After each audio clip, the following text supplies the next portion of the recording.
there is dissatisfaction among the existing staff. So he is disillusioned, he has covered his face because he knows that he will not get the job. Costly process. Why it is a costly process? Because lot of money has spent on advertisement and processing of applications. Now what is this meaning of the word selection? Selection is the process of identifying and choosing the best person out of the number of prospective candidates for the job.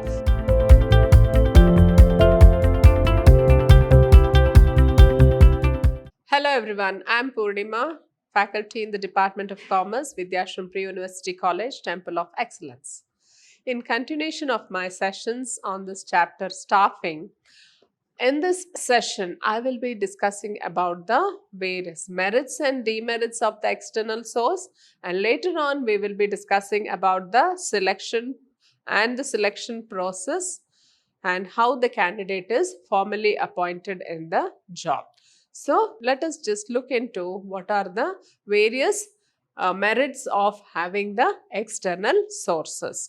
Now, what are the merits of having the external source? So, in this, first one is qualified personnel. By using external sources of recruitment, the management can attract qualified and trained people to apply for vacant jobs in the organization. So, as I had explained in my earlier sessions, so whenever you have an external source of staffing, so you will be getting a wide range of applications. The persons who are very skilled, very qualified and a very new attitude, and there may be freshers who are very talented and very creative, and when you are giving an advertisement on the paper or in the television regarding the vacancies in your company, so you will be attracting applications from all of them. So when you are getting this, you will be getting very well qualified persons for the job. So whatever the job qualification, whatever the necessity, whatever the requirements of the job are, so you can just get more than that. So there will be well qualified persons who will be meeting the requirements of the job, and then so it will be better for you to have a external source so that you can attract fresh talent for the jobs. Then next merit of having an external source is you are having a wider choice. Just like this person who is just selecting in a shopping mall, you go, everything will be arranged in various shelves and you have a wide range of selection. So if you want to shop for a face cream, so there will be an array of products which are displaying the face creams of various companies. So in the same way, if it is a soap or a detergent or anything, so any product, whatever you want, so all the products of various companies will be displayed there and you have a choice of selection. In the same way, in case of having an external choice, you are having a wider choice. So how you are having a wider choice? When vacancies are advertised widely, a large number of applicants from outside the organization can apply. So the persons who are not on the job, they can always apply for the jobs, and the management has a wider choice while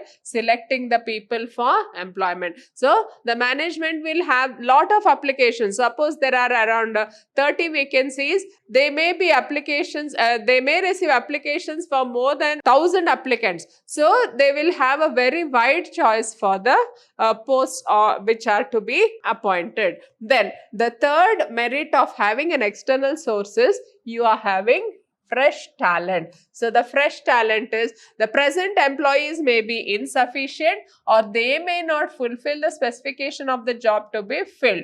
They provide, the external source provides wider choice, new blood to the organization, but it is expensive and time consuming. So we should understand that the merits of external sources, we have a wider choice, yes, and we also have a qualified personnel, but then it will also help us in giving fresh talent, because the existing employees, they may not be updated on the latest skills or the latest technology. So it is better to have a fresher who will take up the job, because he will be knowing the latest technology and he will be having a fresh outlook of the whatever is going on in the organization. But there is a drawback of this external source. What is the drawback? It is expensive and time consuming. So for 30 posts, you have to screen all the 1,000 applications which you have received. So this is a time consuming and energy consuming process, because each of the applications have to be screened, and then you have to make a short list of those applications, and then later on you have to intimate the candidates about the prospective dates of interview, and they come off for the interview and they have to be interviewed, and then after the interviews you have to select the best among them. So all this is a time consuming process which requires lot of time and money. Then the next merit of the external sources, competitive spirit. So when you know that somebody new is coming to inside the company, the existing employees, they will have a competitive spirit. The existing staff will have to compete with the outsiders. They will work harder to show better performance. So the existing staff will be scared. Suppose they don't perform well and there is a new person who is better qualified than them, and there is always a fear of them losing the job also. So because of this fear of loss of job, they may be motivated to perform in a better manner in their respective jobs. So this competitive spirit will be kindled in the existing employees. So this is one of the merit of external source. Now, coming to the limitations of external source, there we can see that there is dissatisfaction among the existing staff. So he is disillusioned, he has covered his face because he knows that he will not get the job. So even though he is an employee of the company, he will be working for many years in that company, and if there is a vacancy in that company, if he is not selected, so this will it may lead to dissatisfaction. The external recruitment may lead to dissatisfaction and frustration among existing employees. They feel that their chances of promotion are reduced. So the existing employees in the organization, they may feel that there is no scope for promotion, and what is the use of doing the job here? So when they don't have any advancement in their career, they will feel frustrated and dissatisfied. So this is one thing we should avoid, but which we cannot avoid if there is external recruitment. Then second drawback of this is it is a lengthy process. So lengthy process means, so you have to screen all the applications and you have to reject the applications which are not suited, and then next thing is you have to design the test for them, you have to give them proper test, and then after that we have to select them. So at each process, at each stage, you will be rejecting the candidates, and finally you will come up with the final list of candidates. So which is a very lengthy process. Right from receiving applications from the prospective candidates till they are selected, it is a very lengthy process and a time consuming process, and it takes a lot of time and effort on the part of the management to appoint the right candidate. Then third limitation of external is it is a costly process. Why it is a costly process? Because lot of money has spent on advertisement and processing of applications. So whenever you are advertising on the TV or the radio or the newspaper or any social media, you will have to pay money. So whatever money you pay on advertisement, that is a cost to the management, and on top of that, even the processing of applications. So you will have the clerks in the organization. In addition to the regular work, they will have to do the screening work also, and then they will have to be paid extra for that. And then you will have to hire subject experts who will be well versed in the technical knowledge, and they will have to be invited to conduct interview for the various technical jobs. And then once they give their recommendation, then these persons are appointed, and when you just invite them to do the interviews, you will have to pay them money. So all this is a lengthy and a very, very costly process. So this external source has its own limitations. So it is a lengthy process, it is a costly process, and it also creates dissatisfaction among the existing employees. Now, so this is in relation to the recruitment process. So in the recruitment process, what are the various steps in the recruitment process and what are the various sources of recruitment. Now, the next step or the next aspect of staffing is selection. Now, what is this meaning of the word selection? Selection is the process of identifying and choosing the best person out of the number of prospective candidates for the job. See, there are so many candidates who have applied, and you are identifying one person who is best suited for the job. So this process of identifying the best person and rejecting the unwanted ones, that is what we call as selection. So the candidates are required to take a series of employment tests and interviews. So once you have selected those applications which have the necessary qualification and skill, then again you put them through various tests. So there will be many employment tests, and then there will also be lot of interviews. So after each test, some of the candidates will be rejected, and then those persons who will go through all the tests, who will pass all the tests and pass all the interviews, they will be given the job offer. So every stage, many are eliminated and few move on to the next stage until the right type of person is formed. So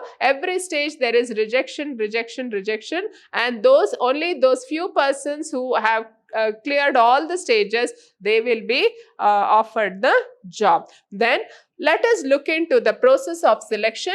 It may start right from the screening of the application. Now, in the process of recruitment, we are just attracting the prospective persons to and stimulating them to apply for the job. Now, in the selection process, we will be screening the applicants. What do you mean by screening the applicants? You just scrutinize their application. What is the job they are seeking, and what kind of qualification they have, what is the skill they have. So all these things, after seeing all these things, you just select a few of those applications. So this selection process may continue even after the offer of employment, acceptance and joining of the candidate. So even after giving him the employment offer, there is still the process of selection, because once the person actually knows what is his job in the organization, he is also free to leave the organization as such. That is, he can just take back his decision, or depending on the work environment or the workspace which is provided to him. So if he does not feel comfortable, then again there is a chance for him to just go away from the organization, or he can just leave the organization. So this process of selection continues even after giving the offer of employment, acceptance and joining of the candidate.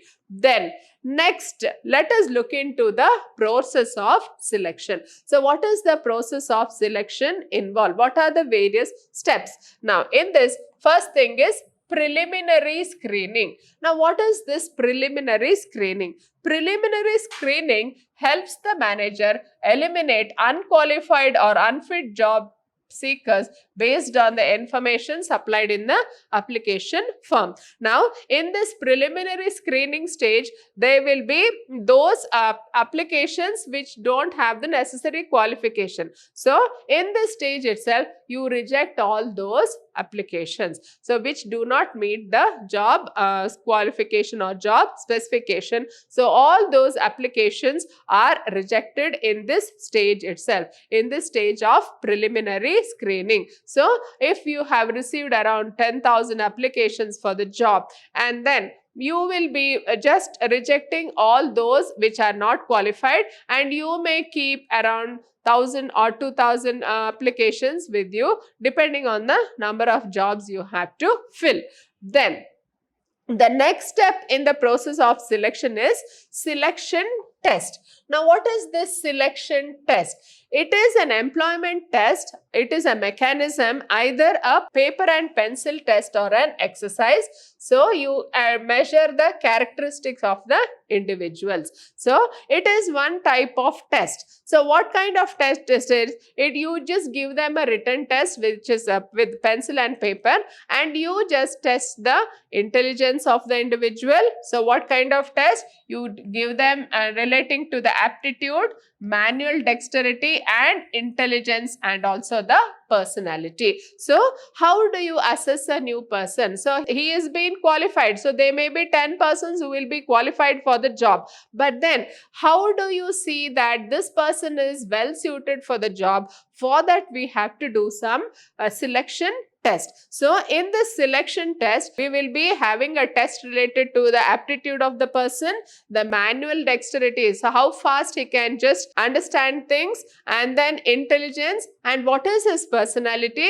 All the tests relating to this will be given to the prospective candidates, and then after they pass all these tests only, they will be given the offer letter. Now, in this, let us just see what are the various tests which are given here. The first one is the intelligence test. So, it is an important psychological test used to measure the level of intelligence quotient of an individual. It is an indicator of the person's learning ability or ability to make decisions and judgments. So, in this selection intelligence test, so we will be testing the intelligence of the person. So, what is his grasping power? How fast he can learn things, and what is his learning ability, and what is his decision making ability, and how he can judge the situation. So, all these things can be tested with the help of the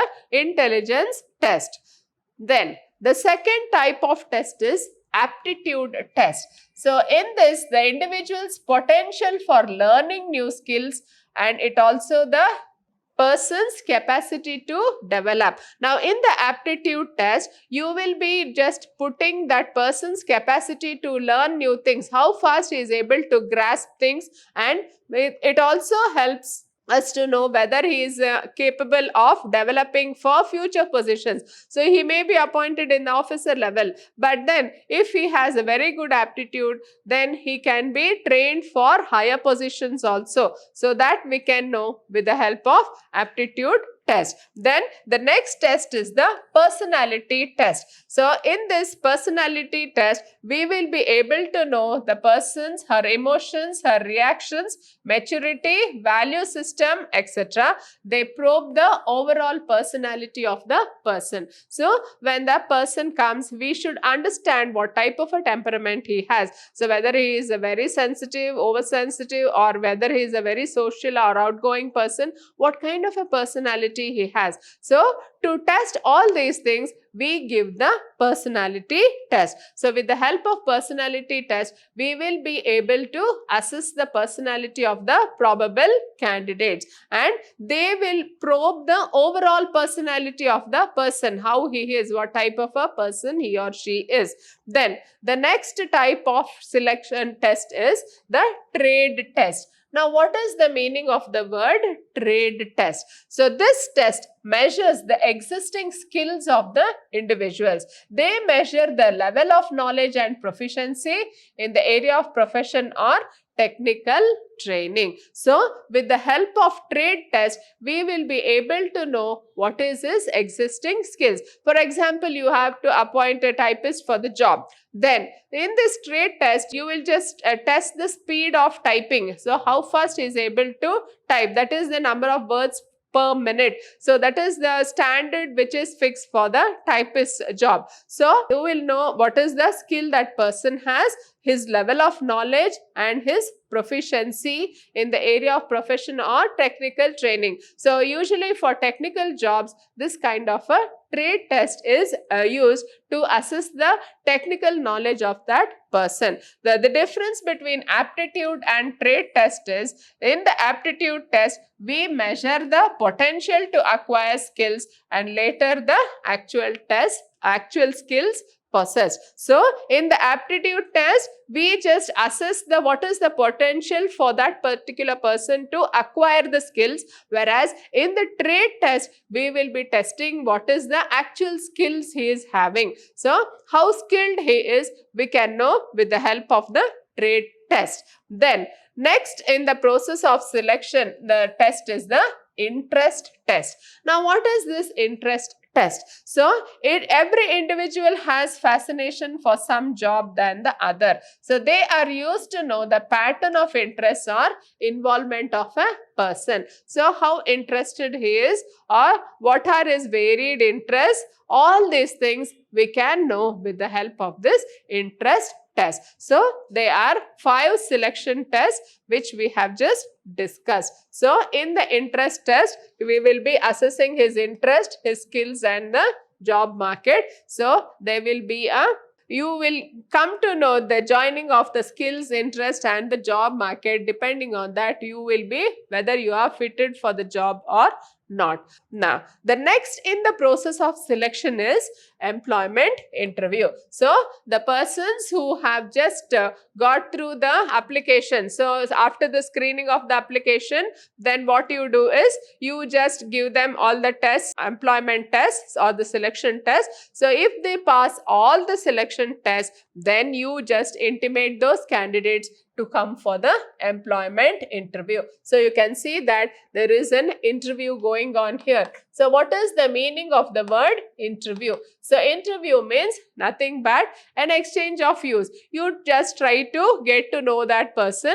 by having an exchange of ideas and information. So interview is a formal, in-depth conversation conducted to evaluate the applicant's suitability for the job. So what is his communication skill? What is his knowledge? How he behaves himself? How he conducts himself? How he presents himself? So all these things will be observed in this stage of employment interview. The role of the interviewer is to seek information and that of the interviewee is to provide the information. So you just ask more information about the person who is seeking the job, his family background, his previous employment, his job, his education, and then here the main job of the interviewer is to seek the information and the interviewee has to provide the information whatever has been asked. Now, the next in the process of selection is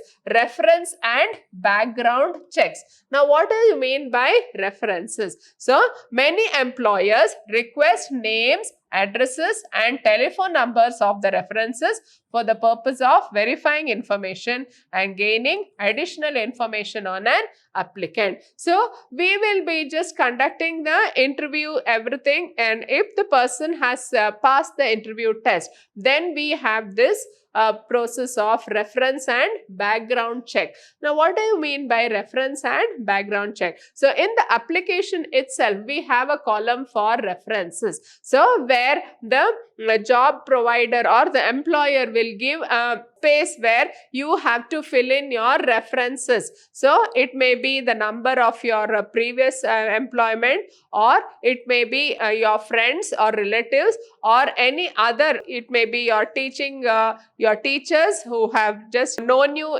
during the college days. So, you have to give them the numbers of references or persons whom you know. So, in this way, if they have any doubts relating to your qualification or regarding any information provided in the application, they can always contact these phone numbers or reference check, and then they can just satisfy themselves that whatever information you have provided is true. So, in this way, it is better to have a reference check and a background check so that we can get more information about the candidate. So, what type of a person he is and how, as a student, how was he behaving in the college and what his interests are. So, all these things we can have along with the background check. So, what is the background of his family? So, whether there are so many dependents, whether he is well suited for the job or whether there is dire necessity of that person wanting to have this job.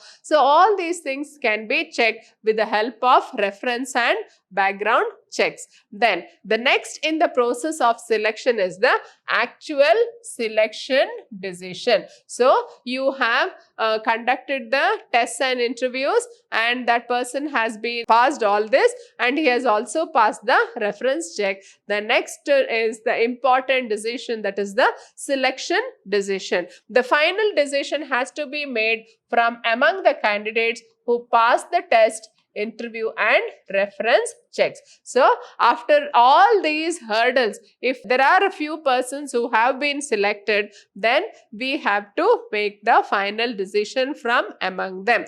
The views of the concerned manager will be generally considered for the final selection, because it is he or she who is responsible for the performance of the new employee. So after all this, the persons who have cleared all the tests, all the interview and all the reference test, then we will be just asking the person, the manager who is responsible for all this. So his view will be asked, and he will be the final person who will be selecting that particular candidate for the job. Now, why his view is important? Because it is he who is responsible for that candidate's performance on the job. So if that person trusts this prospective candidate, he can always appoint him or select him for the job position. Then after this, the next process of selection is medical examination. So you have received so many applications and then scrutinize, then test, and later on you are left with 10 to 15 candidates for the 10 posts. Then after that, again the company will ask for a medical examination. So the job offer will be given to those candidates who are declared medically fit for the job. So after a medical examination, so he or she will have to produce that certificate to the employer, and then later on, the next process in the process of selection is the job offer. Now the employer will make the job offer to the selected persons. Now, what is the job offer? So the job offer is made through a letter of appointment confirming his acceptance. So in this job offer, the employer will tell that he has accepted him as his employee. And then next, and it will also contain a date by which the appointee must report on duty. The appointee must be given reasonable time for reporting. Yes, so this is very, very important. So you just give the letter of appointment to the selected candidate. So and so has been appointed for the post of general manager in a company ABC as on this date, and then the terms and conditions of the job and everything will be mentioned, and you should also mention the date on which he has to report to duty. Suppose it is the fag end of the month, the interview has been done, and the selection has been done around the 21st or the 22nd, and then later on, sometimes the prospective candidate also, he may be residing in some other city, and he may take some time to come and report here, and so he should be offered reasonable time to come and join the duty. So whatever time is requested by the candidate should be given for him to report to duty. Then the next in the process of selection is the contract of employment. So here you can see that person has been welcomed to the organization. So you are welcoming that person to the organization. So one such document is the attestation form. So in the contract of employment, you have the various attestation forms. So in this attestation form, it will contain certain vital details about the candidate which are authenticated and attested by him or her. Now, what is this attestation form? So it may be anything. It may be related to your marks cards, whatever you are offering. Suppose you are engineering student and you have done your BE, then your engineering certificates of various semesters, and then your engineering degree, whatever you have got, and if you have worked in any other institution, the experience letter from that particular institution also, and then you will also have any other projects which you have handled previously in your previous appointment. So how you had handled, so all those things, and any awards and recognitions which you have received in your previous jobs. So all this will be collected. So all this will be there in the attestation form, and you have to attest it. Along with that, the vital details. So nowadays, most of the organizations, they collect the details regarding the Aadhaar card, the PAN card, and also the voter ID, and all these things they will be collecting. So it may be the bank passbook they may ask. So all these things, whatever they ask, it has to be submitted after signing the contract of employment. So in the contract of employment, they will mention the various terms and conditions relating to the contract, the leave policy, the promotion policy, the transfer policy, and also the various perks, various facilities which will be offered to the candidate, and all these things will be mentioned. And after that, they will be collecting the necessary documents. So after this, he will be made to sit in the job after proper training. So once the person has been selected, so he will be given proper training, and then he will be inducted to the job. I hope you have understood this process of selection of candidates. And in my forthcoming sessions, we will be discussing about the training and development, and what are the different types of training which is offered to the various candidates. Thank you.